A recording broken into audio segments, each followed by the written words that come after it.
When you look at the combined political resources of our affiliated unions, as well as our state and local building trades councils, and I'm talking about money and manpower, there's nobody in the labor movement that compares to us.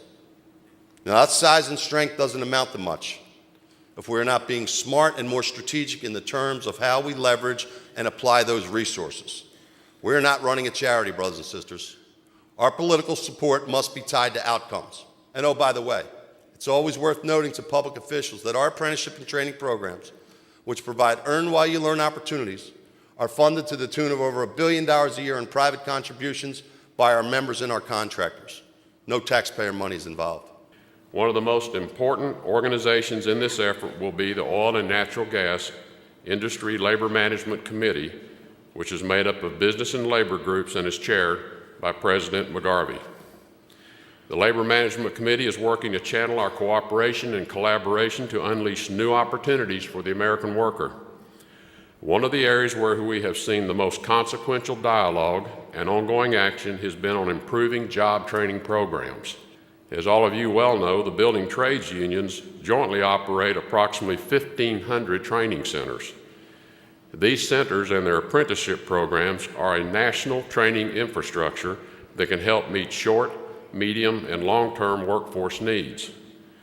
We respect the potential reach and impact of these training centers, which by their sheer numbers are equivalent to the third largest public university system in our nation.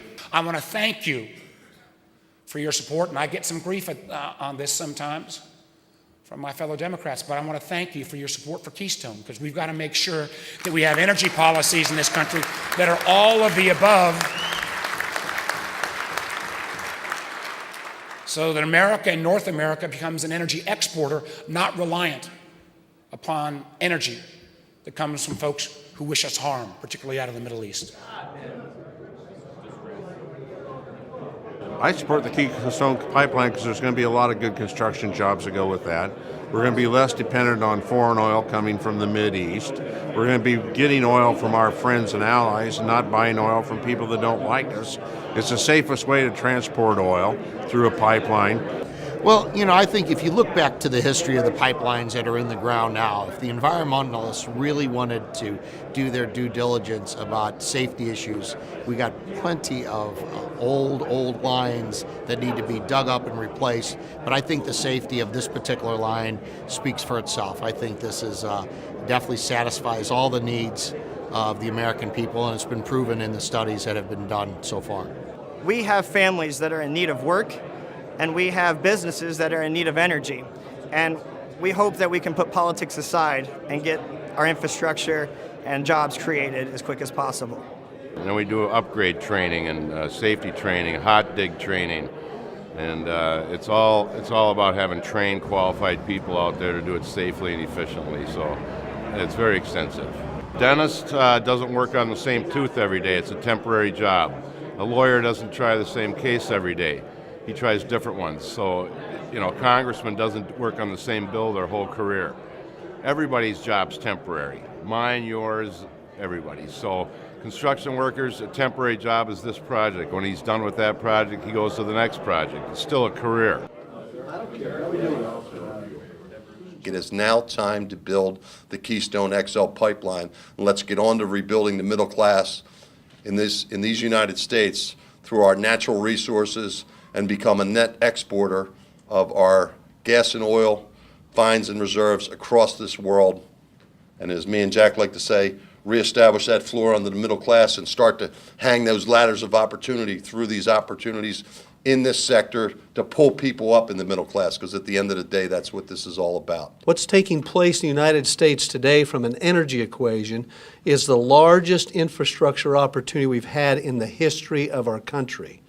And what I mean by that is, if you look over the next 12 years, a recent economic analysis shows that the oil and gas sector will invest close to $1 trillion. That's a T. $1 trillion in private investment. To do what?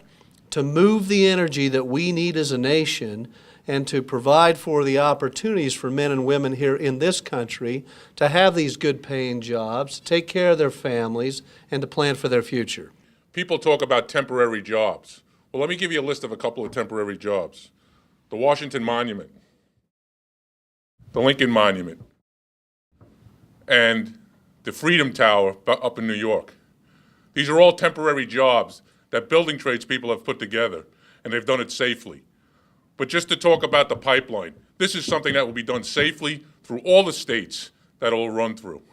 The men and women of organized labor are smart. They're keeping score, and they don't give a damn whether a politician is a Democrat, a Republican, or independent. If they unlock good jobs, they'll be for them. And if they block good jobs, they'll be against them. To the tens of thousands of men and women in the construction industry, this isn't just a pipeline. It's their mortgages, college tuitions, car payments, and food on a table. And for our country, this isn't just a pipeline. It's a lifeline to family security, energy security, and national security.